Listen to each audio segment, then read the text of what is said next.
उसके जो गढ़ है उसकी दीवारें अब एक के बाद एक टूट रही हैं। वो अब टूटते टूटते एक झोपड़ी बन गया है और झोपड़ी के जो कुछ बाकी दीवारें बची हैं, हम आशावान हैं कि वो दीवारें भी जो पुनर्विचार होने वाला है विजय मदन लाल चौधरी पे निकट भविष्य में 16 अक्टूबर से, वो भी गिर जाएंगी। आपको जैसा मालूम है, मेरा सौभाग्य है कि मैं इन कई सारों मामलों में जुड़ा हुआ हूं। एक जो दीवार गिरी वो ये कि 45 जो एक प्रावधान है जिसमें आप सोचते हैं कि बेल नहीं मिलेगी आपको पीएमएलए, अब कोर्ट आफ्टर कोर्ट उनको बेल दे रहा है और कानून में ये कर दिया है पारित कि ये समझना कि 45 जो बहुत ज्यादा एक एक्सट्रीम प्रावधान माना जाता है वो बेल मना करता है, प्रतिबंधित करता है, ये गलत धारणा है। तो आपका वो जो दहलीज करने वाला, भड़काने वाला, डराने वाली जो एक आपके पास एक चीज थी वो खत्म कर दी गई है कानून द्वारा। दूसरा, आप हमेशा क्या करते थे, किसी को बिना गिरफ्तारी के कारण बताए गिरफ्तार कर लिया करते थे और कहते थे कि मैंने इनको ओरली बताया, मैंने इनकी वाइफ को दिखा दिया। वो भी अब गिर गया दीवाल। अगर आप गिरफ्तारी के समय समक्ष उस व्यक्ति को लिखित नहीं देंगे, मेरा शब्द नोट करिए, देंगे, तो पूरी गिरफ्तारी नकारी जाती है। कई बार नकार दी गई है, मैंने ये सब केस किया, अरविंद केजरीवाल हो, सिसोदिया हो, जो भी हो, ये भी दीवार गिर गई। तीसरी, गिरफ्तारी के कारण के अलावा ये दिखाइए, प्रमाणित करिए कोर्ट को कि ये आवश्यक था कि मैं इसको गिरफ्तार करूं। गिरफ्तारी का आपका अधिकार क्षेत्र का मतलब ये नहीं है कि आपने ये सिद्ध या प्रमाणित कर दिया कि मेरे को गिरफ्तार करना आवश्यक है। अगर आप ये नहीं दिखाते हैं कि ये इस प्रकार से तथ्यों के बीच में दखल अंदाजी करेंगे, इस प्रकार से भाग जाएंगे, इस प्रकार से आवश्यक है इनको गिरफ्तार करके इंटेरोगेट करना, तो आप उनको गिरफ्तार नहीं कर सकते। ये तीसरी दीवार गिरी है। ये सब हाल में 1 साल की बात है।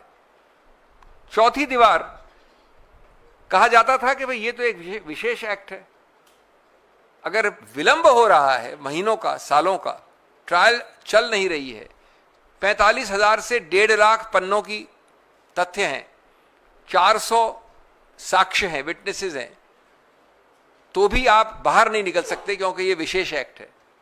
वो दीवार चौथी गिर गई। कोर्ट ने बड़ा रोचक चीज कही है कि ये जल्द से जल्द ट्रायल का अधिकार मानव अधिकार है, संवैधानिक अधिकार है, अनुच्छेद 20, 21 और 22 के अंतर्गत है। और संवैधानिक ऊपर होता है, ईडी पीएमएलए एक्ट नीचे होता है। तो ये संवैधानिक अधिकार किसी भी एक्ट के ऊपर माना जाएगा। इसी के आधार पर इतने सारे अभी रिलीज ऑर्डर्स आए हैं। इसके अलावा कहा गया है कि इन सब ग्राउंड्स ऑफ अरेस्ट, कारण, नीड फॉर अरेस्ट, आवश्यकता, उसके अलावा रीजन टू बिलीव जो आप फाइल पे लिखते हैं कि मैं क्यों समझता हूं कि आवश्यक है इस व्यक्ति को गिरफ्तार करना, उसको भी पूरी तरह से देना पड़ेगा। अगर आपने उस पर चूक की तो उसको रिहाई करी जाएगी।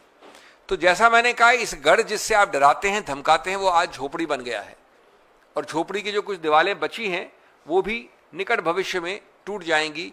जब इस पर पुनर्विचार होगा, हम आशावान हैं उसके लिए। एक और आपको मैं पहलू बताना चाहता हूं, और इसीलिए इसका दुरुपयोग हो रहा है मुख्यमंत्री, चुनावित मुख्यमंत्री, कांग्रेस सरकार चुनावित के विरुद्ध, कि ये सब दुरुपयोग आप कर सकें।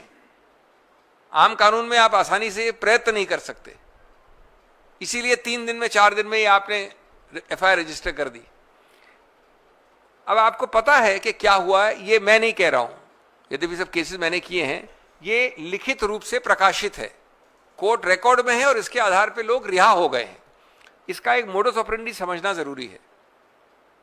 स्टेप 1, 1.5 से 2 साल तक केस एफआईआर हो गया, आपने कुछ नहीं किया।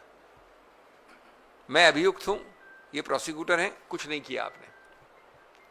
1.5 या 2 साल बाद अचानक जब आपको प्रताड़ना करनी है, कोई राजनीतिक उद्देश्य है, तो आपने अचानक समन्स दिए, ये स्टेप 2। स्टेप 3, उसके बाद वो जो 1.5-2 साल हैं उसमें आपने 8 से 10 वक्तव्य लिए साक्षियों के, विटनेसेस के।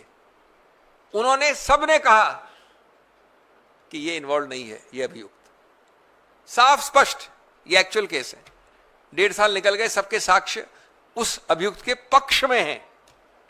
स्टेप 4, आपने उस साक्ष्य को गिरफ्तार कर लिया, साक्ष्य से आपने उसको दोषी बना दिया। स्टेप 5, उसको प्रताड़ना हुई, जेल में कई महीने निकले। कुछ केसेस हैं जिसमें कि उसके लड़के को भी गिरफ्तार कर लिया, उसकी पुत्रवधू ने आत्महत्या करने का प्रयत्न किया तो भी उसके बेल को विरोध किया। ये प्रमाणित रिकॉर्ड के केसेस हैं। स्टेप 6, अचानक वो व्यक्ति तंग आकर, पिघल कर, कमजोर होकर, डर कर सरकारी गवाह बन जाता है। उसके सरकारी गवाह के स्टेटमेंट को रिकॉर्ड किया आपने, याद रहे उसी के स्टेटमेंट और बाकी अन्य लोगों के 8 स्टेटमेंट पक्ष में है अभियुक्त के, लेकिन ये पहला स्टेटमेंट आता है विरुद्ध अभियुक्त के। स्टेप 7, उसके तुरंत बाद जब वो बेल मांगता है, एक केस में उसने पीठ के दर्द के आधार पर बेल मांगी, तो लॉ अफसर खड़ा होता है और कहता है कि हम इसको विरोध नहीं कर रहे हैं, पीठ का दर्द है। हर अभियुक्त चाहेगा कि ऐसा पीठ का दर्द हो और ऐसा लॉ ऑफिसर का वक्तव्य हो। स्टेप 8, वो बेल पे बाहर निकलता है। स्टेप 9, कई ऐसे उदाहरण है इसी में जो हम दोनों ने परसों आपको बताया, वो इलेक्टोरल बॉन्ड्स भी खरीदता है। स्टेप 10, कई उनमें से बीजेपी के टिकट पे एमपी एमएलए चुनाव भी लड़ते हैं, वही लोग। तो ये अगर आपका ट्रैक रिकॉर्ड है पीएमएलए और ईडी में, कम से कम राजनीतिक केसेस में, ये कहने की कोई आवश्यकता नहीं कि बहुत कम राजनीतिक केसेस होते हैं, राजनीतिक केसेस होते हैं 100 अगर, तो 95 उसमें जहां विपक्ष है वहां ये आपका रवैया रहा है, ये महत्वपूर्ण है। इसलिए कहा गया है कि वॉशिंग मशीन का जुमला पुराना हो गया है।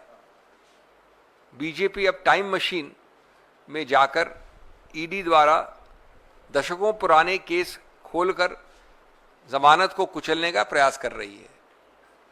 लॉन्ड्री फैक्ट्री का शब्द ज्यादा उपयुक्त है, न कि वॉशिंग मशीन। इन मामलों में उच्चतम न्यायालय ने टिप्पणी की है। एक मामले में जो भी 7 अगस्त को निर्णय हुआ, उच्चतम न्यायालय ने कहा, और मैं कोट कर रहा हूं, ये मेरे शब्द नहीं हैं, You need to concentrate on the quality of prosecution and evidence. All the cases where you are satisfied that a prima facie case is made out, you need to establish those cases in the court. ये इस संदर्भ में कहा कि आपकी conviction rate है 0.75% ऐसे cases में। In this case, you are harping on the statements given by some witnesses' affidavits. This kind of oral evidence, this type of oral evidence, tomorrow God knows that person will stand by it or not. No corroboration. इन्होंने अपने 8वें statement में कह दिया कुछ, उसको मान के, और उसके 7 स्टेटमेंट इग्नोर कर दिए, उसमें कोई ठोस कोरोबरेटिव एविडेंस नहीं होगी। उसके बाद एक और केस में उच्चतम न्यायालय ने इन आंकड़ों पे कहा कि इतने हजारों केसेस हैं, इतनी सारी चार्जशीट हुई है और इतना कम कन्विक्शन रेट है, और कहा उसके अंत में, the data raises A number of questions including the question whether the Department of ED has formulated a policy when they should arrest a person involved in offences committed under the PMLA Act. लेकिन ये सरकार BJP जानती है कि कमजोरी क्या है हमारे सिस्टम में। कमजोरी है कि हमारा system case by case decide करता है। उच्चतम न्यायालय ने इतनी बार कहा, इतने केस में 2 तो मैंने पढ़ दिया आपके सामने, लेकिन एक बार फिर मैं तंग करूंगा आपको। अंततोगत्वा मैं जानता हूं कि आपको बेल मिलेगी, अंततोगत्वा आप जानता हूं कि आप निर्दोष साबित होंगे, लेकिन जो कहा जाता है अंग्रेजी में, प्रोसेस इज द पनिशमेंट। वो समय निकाल दो, वो हैरेस कर दो। इसीलिए, और उस केस में भी मेरा प्रिविलेज था पेश होना, उच्चतम न्यायालय ने 2 बार ऑर्डर पास कर दिया, एक बार नहीं। मैं पूर्व निर्देशक की बात कर रहा हूं ईडी के, कि साहब इस तारीख नवंबर तक इनका कार्यकाल खत्म करना ही होगा। मैंने कभी देखा नहीं सरकार एक व्यक्ति विशेष के लिए इतने पागलपन के साथ बार बार एक्सटेंशन मांगती है। एक बार एक्सटेंशन ले लिया, दूसरी बार लड़ झगड़ के 3 महीने और लिया। क्यों करते हो ये सब आप?